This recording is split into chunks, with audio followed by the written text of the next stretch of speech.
Bonsoir à tous et bienvenue sur le plateau d'Un cœur qui écoute, votre émission de spiritualité. Et ce soir, peut-être un peu une émission de voyage, de dépaysement, grâce à la présence de Mariana Pham. Bonsoir Mariana. Bonsoir Cyrine, bonsoir à vous tous. J'espère que je prononce bien votre nom de famille, sachant que votre prénom à l'origine, vous êtes née Tam Pham, c'est comme ça qu'on prononce? Oui, tout et Tam, à fait. ça veut dire cœur. Oui. C'est tout mignon. Merci. Vous êtes née à Saigon, aujourd'hui Ho Chi Minh Ville, et donc on est au Vietnam. Saigon, c'est la deuxième plus grande ville du pays, capitale économique. Vous êtes resté là-bas jusqu'à l'âge de 21 ans à peu près, et ensuite vous êtes venu en France pour faire vos études. Eh bien, vous allez nous en parler dans quelques instants, mais surtout, on va l'entendre au cours de cette émission.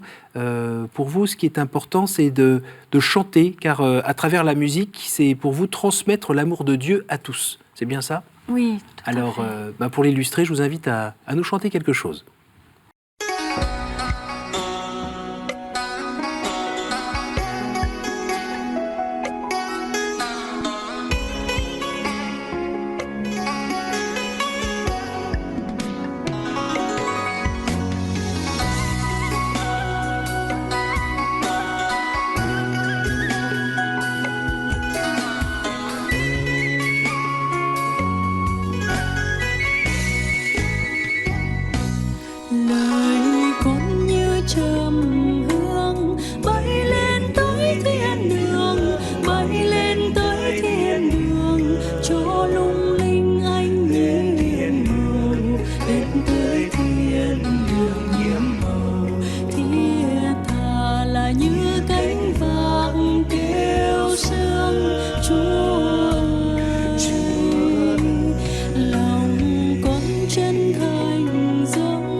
Merci Mariana, c'était un chant chrétien, c'est ça? Oui, tout à fait. C'est un chant catholique intitulé Ca khúc trầm hương du compositeur Hùng Lân et Yao Kim. La traduction en français, ça veut dire comme l'encens. Ça veut dire ma prière comme l'encens qui monte au ciel jusqu'au Dieu et qui emporte tous mes souhaits, mes vœux, mes soucis. Et je demande à Dieu de me protéger. Vous êtes là en tant que chrétienne, que catholique, dans un pays que nous connaissons plutôt comme une république communiste.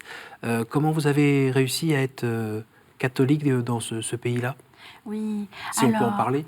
Oui, alors la situation du Vietnam, le catholicisme du Vietnam est la deuxième religion la plus grande derrière le bouddhisme. On est à peu près 8% de la population, environ 7 millions de population.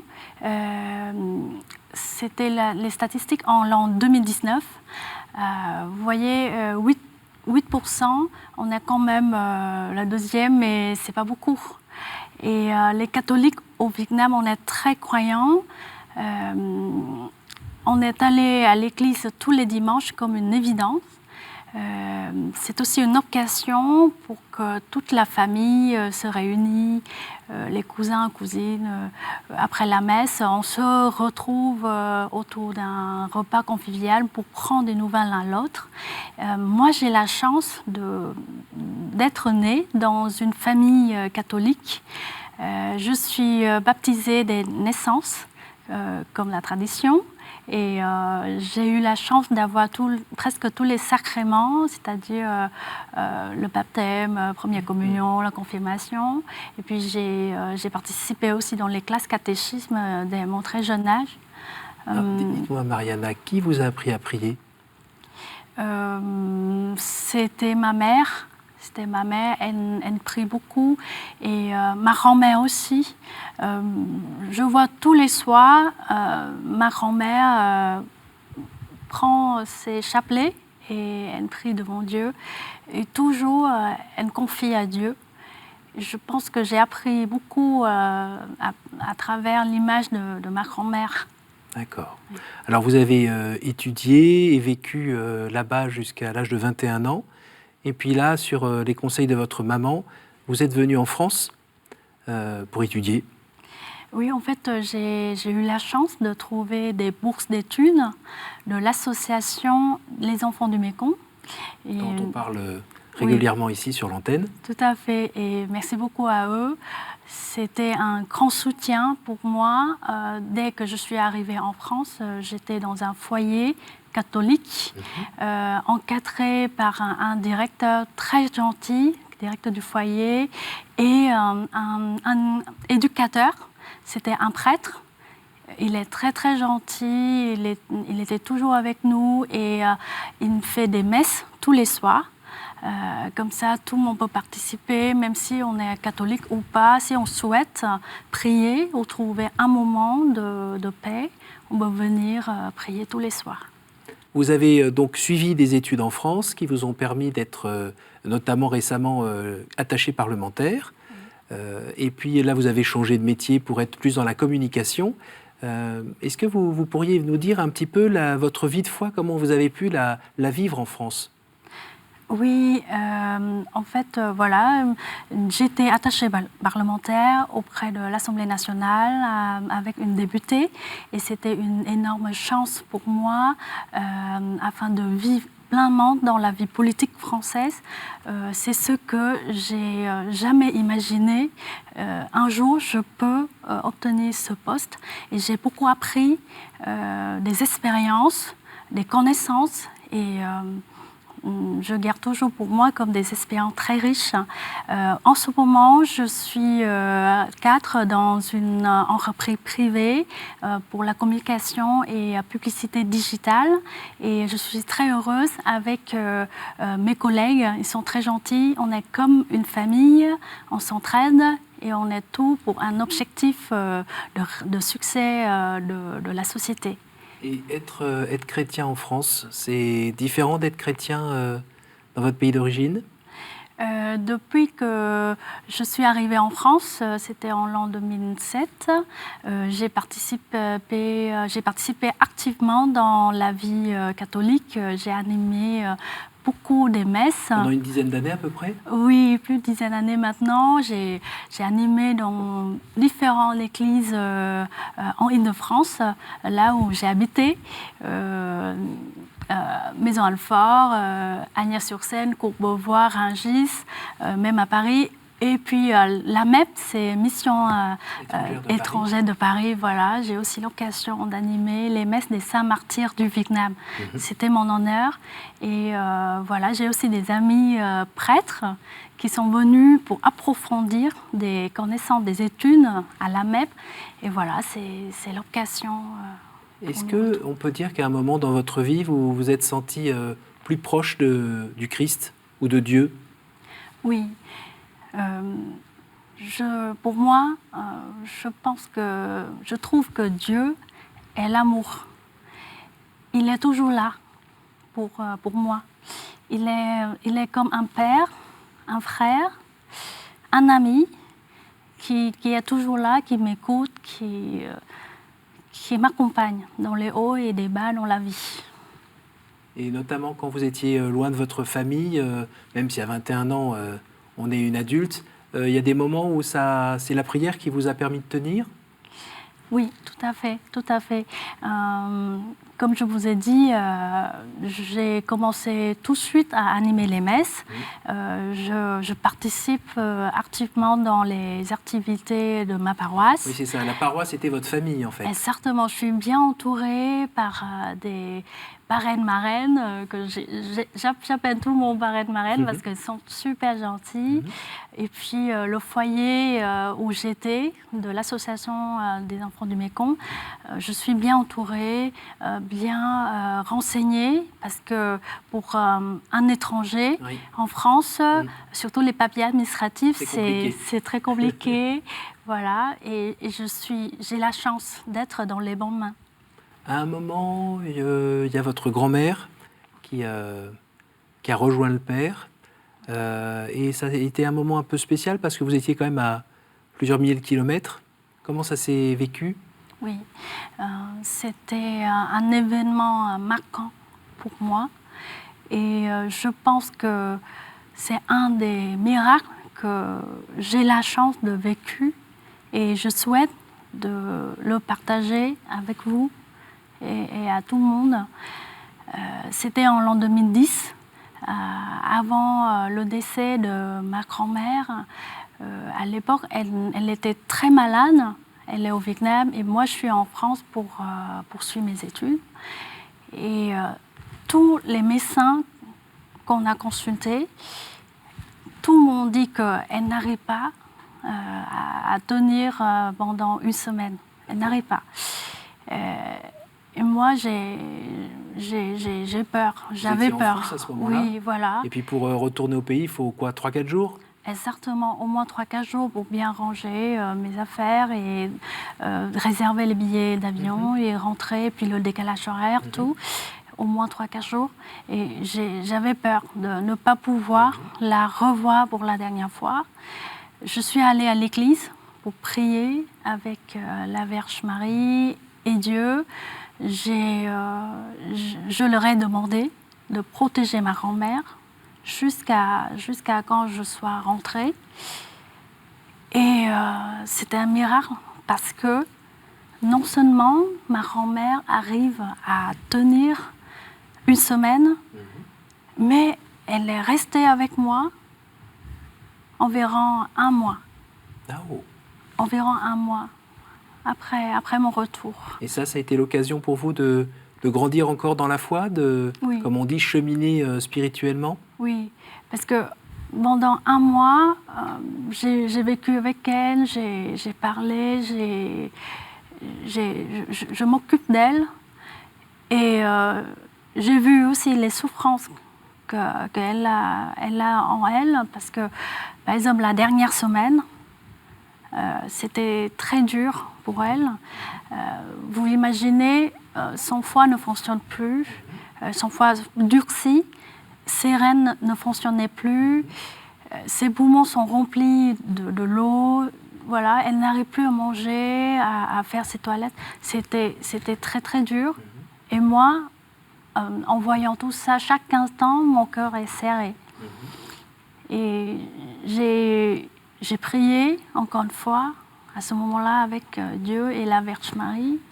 Je la confiais dans leurs mains pour je leur ai dit de protéger ma grand-mère pour surmonter ce calvaire, pour surmonter ces souffrances. Parce que pour moi, c'est trop. J'arrive pas à supporter, même moi et elle, une personne très âgée. Et vous avez pu prier avec elle et l'accompagner dans ces dernières heures? Oui, mais en fait, ce qui est plus marquant, c'est-à-dire, j'ai prié avec Dieu et la Vierge Marie, et le lendemain, que j'ai prié, le lendemain, ma grand-mère s'est éteinte. Et c'était le 24 décembre de l'an 2010. C'était pendant la veillée de Noël. D'accord, un bon moment où c'était la fête là-haut, elle a été bien accueillie, voilà, avec les anges qui chantaient, on imagine. Oui. Et alors, je me souviens les derniers mots qu'elle a dit. Excuse-moi d'avoir vous coupé, de vous avoir coupé. Les derniers mots, elle m'a dit, qu'elle ne veut plus rester à l'hôpital, elle veut rentrer chez elle. Et elle veut rejoindre Dieu et la Vierge Marie, quoi. Elle m'a dit comme ça et ça m'a touchée beaucoup parce que, vous voyez, et puis le lendemain, elle est partie. Pour moi, c'est quelque chose de très, très marquant. Mais elle est à côté de vous, mais au ciel, aujourd'hui. Oui. Quand vous chantez, vous pensez à elle? Oui. Surtout les chansons parentales, maternelles, par exemple pendant les fêtes des mères ou les occasions spéciales que j'ai eu l'occasion de chanter, des chants maternels, je pense à elle. Et ce que vous aimiez le plus dans l'animation des chants à l'église, c'était quoi? Oui, en fait, dans l'animation à l'église, je trouve la paix et je peux rejoindre les autres paroissiens pour partager les moments dans la vie. Parce que, vous savez, on a toujours des hauts, des bas, des difficultés et on a besoin des conseils. Ou bien tout simplement quelqu'un à nous écouter. Et j'ai trouvé ces personnes-là à la paroisse. Dans n'importe où je suis bien entourée par les paroissiens et je suis très heureuse pour... Alors vous continuez à chanter, vous écrivez aussi des chansons et là récemment, lorsqu'il y a eu la période un petit peu forte de la pandémie en France avec le Covid-19, vous avez écrit une chanson qui s'appelle Merci, qui était dédiée aux soignants principalement. Si vous voulez bien, on va regarder un extrait qu'on peut voir sur votre chaîne YouTube. Merci, merci, nous vous disons merci du fond de nos cœurs.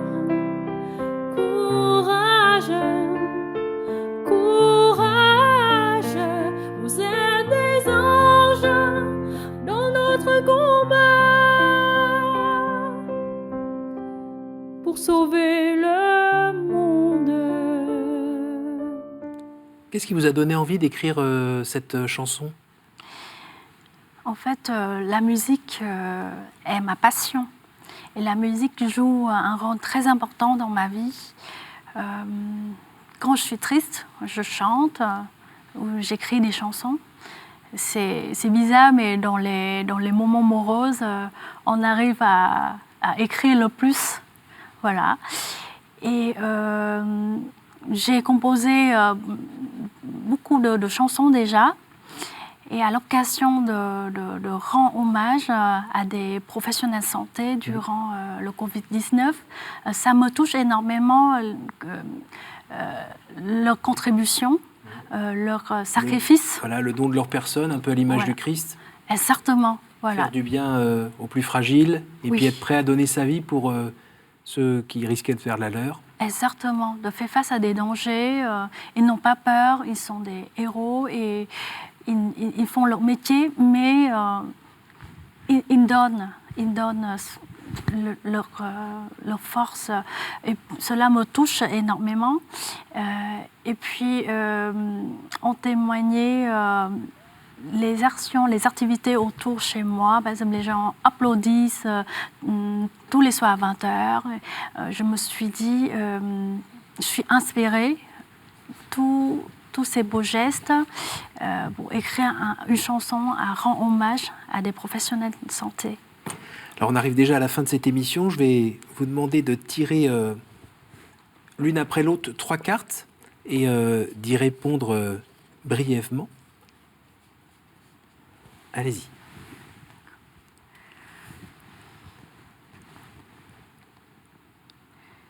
Alors, quelle est pour vous la plus grande vertu? C'est dur à répondre. Alors, la qualité humaine, la plus grande, je pense que c'est l'amour. C'est l'amour envers des prochains. Et c'était d'ailleurs ce que Dieu veut chez nous, c'est-à-dire aimer les uns les autres. Je pense que si on a l'amour, on arrive à tout faire. Et moi, je crois forcément, chacun d'entre nous, quand on est venu dans ce monde, on a un projet de Dieu. C'est-à-dire Dieu a déjà programmé quelque chose pour nous. Chacun d'entre nous, à travers notre talent, notre travail, notre contribution, c'est pour rendre ce monde meilleur. Même si c'est un petit geste. Et par exemple, vous et vos collègues chez KTO, votre rôle est très important aussi pour renforcer et de partager la foi à travers des émissions télévisées. Donc, moi, je pense que l'amour est très important. Il faut l'amour et il faut vivre, il faut travailler, il faut avoir l'amour dans la vie pour achever les projets que Dieu veut chez nous. Je dois choisir un autre. Ah bon, d'accord. Alors, quel conseil donneriez-vous à quelqu'un qui vous dirait « J'ai envie de rencontrer Dieu, par quoi dois-je commencer ?» Alors, par quoi dois-je commencer? Je pense que tout d'abord, il vaut mieux que cette personne aille à l'église pour rencontrer des paroissiens. C'était comme mon cas. Quand on est bien entouré, on va avoir des conseils, on va avoir des activités. Et bien sûr, on a des prières, les prières ensemble et des prières personnelles. Mais pour avoir des prières personnelles dans le bon sens, je pense que tout d'abord, il vaut mieux être dans un groupe et prier ensemble. Apprends à prier, apprends à rencontrer, à rencontrer Dieu à travers des prières. Voilà, je le conseille d'aller à l'église. Une dernière? Une dernière, d'accord. Merci. Quelle est la faute qui vous paraît la plus facile à pardonner? La faute la plus facile à pardonner.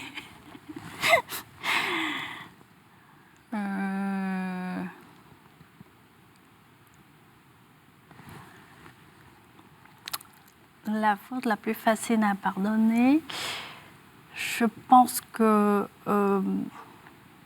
on peut pardonner quand la personne est sincère.